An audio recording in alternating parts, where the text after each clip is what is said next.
What's going on, everyone? So the San Antonio Spurs take on the Atlanta Hawks today. And there's a couple things, right? One, need to get this win. I need to finish this homestand strong because you lost to the Golden State Warriors twice back-to-back, which hurts. But you've won all the others, which is good.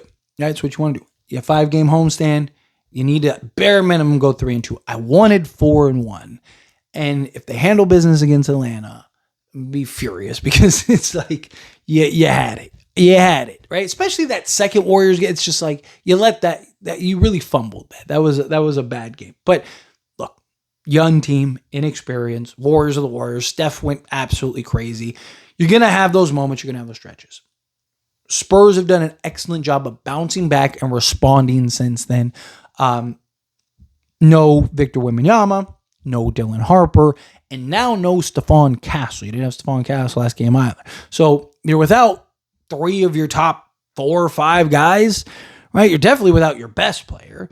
And then wherever you rank Stephon Castle, like I definitely go De'Aaron Fox next behind Wemby. And then from there, it's like, I think you can argue Stephon Castle is 3rd, and then Dylan Harper, the way he was playing, he's basically a 15-5-5 guy off the bench for you. You can make the argument he's been that. But nonetheless, right? Like, you're missing 3 of your key starters and rotation guys. You're missing who has been all season your primary ball handler and playmaker and your best basketball player, right? So any team's going to be hurt by that. But they've done a good job of rattling off wins. You got to get this one, right? One, this is your last game in the homestand. And then, and I've talked about this very heavily, then you have 10 out of 16 games on the road. 10 out of 16 games on the road. That's a lot of road games that you're going to play. And you have, after this Atlanta game, the Spurs, realistically speaking, could lose their next 4. It wouldn't be shocking, especially without Wemby, Stephon Castle, and Dylan Harper. You can make an argument they could lose those 4 games even with those guys because they're all on the road, and you're talking Phoenix, who smacked you already, Blazers, who have some very notable wins, Denver, who is Denver, and then the Minnesota Timberwolves, right? Like, so again, you have who have been to the conference finals twice, right? Like, so you have just a tough stretch and a tough road road trip ahead that you gotta get the wins where you can. And this is a game that I feel like you should be able to win. Now look, Atlanta, they've been dealing with a bunch of injuries. They've been missing a bunch of people too and all that stuff, but they've been good. Like, they've been holding their own. They had that notable win over the Lakers. Atlanta has a bunch of young talent, young versatile depth. At least at the time of recording this video, we'll see who actually plays, who's actually out, all of that. You kind of looking at the just generic report so far. You have Porzingis, Dante, Durskis, Rizashay, and Yun. Yun's the only one that's out. Everyone else is day-to-day. And then you have McLaughlin, who's day-to-day. Harper's out.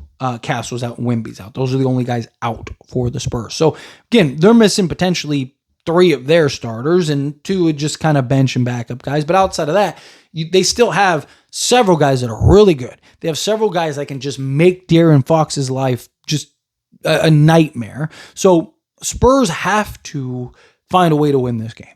This is a team 9-6. You're 10-4. So again, they're a team that's winning games, that is staying afloat without their best player, without several key pieces and players for themselves. All of that. You guys are both kind of in this similar situation. One team in the East, one team in the West. You're at home.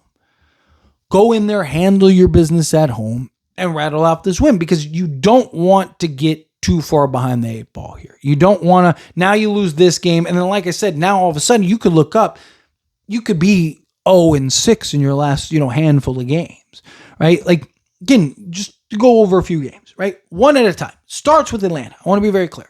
You start with the first game in Atlanta, or in San Antonio against Atlanta. Atlanta's the first game. But then after that, like I mentioned, you have the Suns, the Blazers, the Nuggets, and the Timberwolves all on the road, right? Then you play the Grizzlies again, who you just squeaked by and might have better health by that point. And but you're in San Antonio, so that's good. But then you got the Magic, the Cavs, and the Pelicans on the road, right? Which are Pelicans you should smack, but Magic and Cavs, especially if you're still not healthy by that point, could be. I mean, again, you could lose.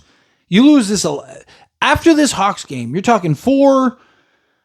I mean, Grizzlies, I think, could even beat you at this point, but like, let's not count the Grizzlies, right? You got Cavs, Magic. You got basically 6 out of your next 7 games that you could lose. If you don't handle business against Atlanta, I mean, you're talking 7 out of your next 8 games that you could lose. Right? That's not good. You start getting way behind the 8 ball at that point. All of a sudden, you could, again, and especially in the Western Conference, as tight as the Western Conference is, as tough as the Western Conference is, you losing 6 out of 7 games could be the difference between you being a play-in team or a playoff team this season. That could be the difference between you missing the play-in entirely or not. And to start a season 5-0 and then miss the play-in, right? And you might think like, man, that sounds like an overreaction. Go look at last season. You had like 3 or 4 teams with 50 plus wins. Like 3 through 6 was like decided by tiebreakers, and 3 through 8 was decided by a game or a game and a half, right? Like, or as much as a game and a half, right? Like you're talking like literally 2 games could be the difference between you missing the play-in or not. 2 games could be the difference between you being the outside looking in. You have to win games where you can. You cannot lose this game against Atlanta. You cannot. You're at home, right? You need to rattle off this win, right? That's why those Warrior losses really hurt. Those Warriors lost because, I was fine losing one of them. I said it. It's really hard to beat a team twice. Warriors are a really good basketball team, right? Like, but to lose that second game in particular, you had it. It was right there in your hands, right there in your grasp, and you fumbled it, right? Like that was a game that you look and you're like, man, I really wish that we could have that one back. So far, you right the ship, boom, boom, rattle off 2 straight wins, 2-2, and you're in that 4-game shit. Now you got this game against Atlanta in San Antonio. Go in, handle business at home, get that win. Now you go on that road trip, and can you at least go 2-2 at worst on that road trip? Again, given the injuries, right? If we didn't have the injuries, I'd be talking very different. But considering, like I said, you're missing 3 of your top 5 or 6 best players, right? Like, it'd be kind of nice to kind of get some guys back. But we'll see. Anyway, as always, this is a discussion. I pass a question to you. Let me know your thoughts and opinions down in the comments. That being said, if you haven't liked this video, hit that like button. Helps me out. Helps me enjoy these types of videos, and I truly appreciate it. Not subscribe channel, hit that subscribe button. Turn on the bell notifications. Appreciate y'all. See you in the next one. Thank you.